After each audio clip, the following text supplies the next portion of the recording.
Hi hello welcome to our channel. నేను మీ Gautami. So ఈరోజు కూడా ఒక మంచి బ్యూటిఫుల్ టిప్తో అయితే మీ ముందుకు రావడం జరిగింది. ముఖ్యంగా మన వంటింట్లోని ఎక్కువ శాతం అంటే బియ్యం మనం ఎక్కువ ఒకేసారి బ్యాగ్స్ వేసుకుంటూ ఉంటాం కదా. అయితే కొంతమంది ఏంటంటే ఈ బియ్యంలో కూడా చాలా డిఫరెన్స్ వాడుతూ ఉంటారు. కొంతమంది ఇప్పుడు దొరికే బ్యాగ్స్ యూజ్ చేస్తూ ఉంటారు. మరి కొంతమంది రేషన్ బియ్యం యూజ్ చేస్తూ ఉంటారు. మరి కొంతమంది పంట బియ్యం యూజ్ చేస్తూ ఉంటారు. అయితే ఏదేమైనప్పటికీ ఏంటంటే మనం పెట్టే వంటగదిలోని ప్లేస్ బట్టి లేకపోతే మనకేంటంటే ఈ వర్షాలు పడినా, ఈ చలికాలం అయినా సరే, ఈ చెమ్మ ఏర్పడడం ఇట్లాంటివన్నీ ఫార్మ్ అయినప్పుడు మనకి ఆ బియ్యం అన్నవి ఏంటవుతాయంటే పురుగు పట్టడం అనేవి స్టార్ట్ అవుతాయన్నమాట. అయితే ఈ బియ్యంలో గూడా పురుగు పట్టడం అనేది కొంచెం చాలా రకాలుగా ఉంటాయి. ఒకటి నల్లగా పడుతూ ఉంటుంది. ఇంకోటి పట్టు పట్టేసి ఈ ఉండలు ఉండల్లాగా తయారవుతా ఉంటుంది. లేదంటే తెల్ల పురుగులు పడుతూ ఉంటాయి. అయితే ఇట్లాంటివన్నీ రాకుండా ఉండడానికి చాలామంది ఏంటంటే ఎక్కువ శాతం వేపాకులేయడం అన్నది నేను చూసాననమాట. అయితే వేపాకులు వేసినప్పటికీ ఉపయోగం ఉండదు. అయితే అంటే మళ్ళీ దాని తర్వాత చాలామందికేంటంటే రైస్ చేదుగా రావడం గానీ, లేకపోతే ఈ వేపాకులు వేసినా సరే ఉపయోగం ఉండదు. ఇంకా పురుగులు ఎక్కువ అవుతున్నాయి. దీనికి తోడు చీమలు పడతా ఉన్నాయి అని జెప్పి చాలా కంప్లెయింట్స్ వస్తూ ఉంటాయన్నమాట. మరి అలా కాకుండా ఎలా మనం కాపాడుకోవాలి? అన్ని కేజీలు మనం తెచ్చిపెట్టుకుంటాం. స్టోర్ చేసుకుంటామనమాట. మరి పురుగుల దగ్గర నుంచి, దాని నుంచి ఎలా కాపాడాలి బియ్యాన్ని అనుకుంటున్నారా? Very easy and very easy tip అని మాత్రం చెప్పబోతున్నాను.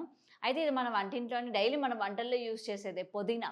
మనందరికీ ఐడియా ఉంది గదా! ఈ పుదీనా ఆకులు ఏవైతే ఉన్నాయో ముందుగా మట్టి లేకుండా చక్కగా క్లీన్ జేసుకోండి.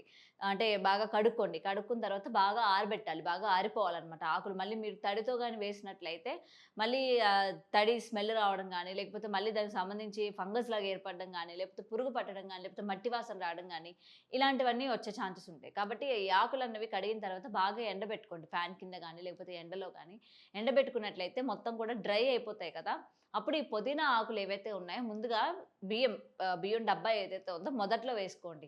స్టార్టింగ్ మీరు బియ్యం వేసే ముందు ఖాళీగా ఉన్న డబ్బాలోని ఈ పుదీనా ఆకులేసుకోండి. దాని తర్వాత బియ్యం వేసుకోండి. దాని తర్వాత మళ్ళీ మధ్యలోనే ఒక 2, 3 ఆకులు వేసుకోండి. ఈ పుదీనా ఆకులు వేసుకోవడం వల్ల ఏంటంటే మీకు బియ్యం పాడవకుండా ఉంటుంది. ఎటువంటి పురుగు కూడా పట్టకుండా ఉంటుందన్నమాట. మీరు ఎన్ని నెలలు కావాలంటే అన్ని నెలలు స్టోర్ చేసుకోవచ్చు.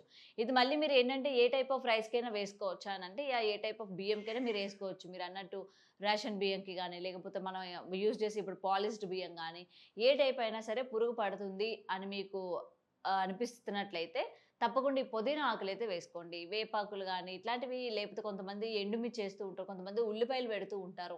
ఇట్లాంటివన్నీ చేస్తూ ఉంటారు గదా! సో ఏంటంటే ఇవన్నీ పక్కన పెట్టండి. ఈసారి పుదీనా ఆకుల్ని వేసి చూడండి. మీకు మంచి రిజల్ట్ అయితే వస్తుంది. అండ్ మీ బియ్యం కూడా పాడవకుండా అంతే బావుంటాయన్నమాట. మీకు ఒకవేళ రైస్ వండుకున్నా గూడా మీకు పుదీనా స్మెల్ రావడం గానీ, లేకపోతే మామూలుగా మట్టి వాసనలాగా రావడం గానీ, పాడైపోవడం గానీ అట్లాంటిది ఏముండదు. మంచిగా ఉంటాయన్నమాట. మీరు ఎన్ని నెలలు స్టోర్ చేసుకున్నా సరే. సో ఇటువంటి ఏమంటారు చిన్న చిన్న టిప్స్ అనేది మనం పాటిస్తే మంచి రిజల్ట్స్ అనేవి కనిపిస్తూ ఉంటాయన్నమాట. ఏదైనప్పటికీ మనకి ఎటువంటి ప్రాబ్లమ్ వచ్చినా సరే వెంటనే మనం సొల్యూషన్ కోసం ఆహ్, వెంట వెంటనే వాళ్ళ మాటలు, వీళ్ళ మాటలు వినడం గానీ, ఇలాంటివి ఏం చేయకుండా జస్ట్ మన అమ్మమ్మలు, తాతమ్మలు ఇట్లాంటి వాళ్ళు ఉంటారు కాబట్టి వాళ్ళని అడిగి ఇట్లాంటి చిన్న చిన్న వంటింటి చిట్కాలు మనం తెలుసుకున్నట్లయితే మంచి ప్రయోజనాలు ఉంటాయన్నమాట. అలాగే మన ఫ్యూచర్ జనరేషన్స్‌కి కూడా ఇవి క్యారీ ఫార్వర్డ్ అవుతాయి. సో, ఈ టిప్స్ మీకు బాగా నచ్చుతున్నాయని అనుకుంటున్నాను. అండ్ ఫస్ట్ టైమ్ గనుక మీరు మా ఛానెల్‌ని చూస్తున్నట్లయితే ప్లీజ్ మీ సపోర్ట్‌ని మాకు అందజేయండి. సబ్స్క్రైబ్ చేసుకోండి, లైక్ చేయండి, షేర్ చేయండి. మరిన్ని వీడియోస్ కోసం చూస్తూనే ఉండండి today tomorrow channel. Thanks for watching.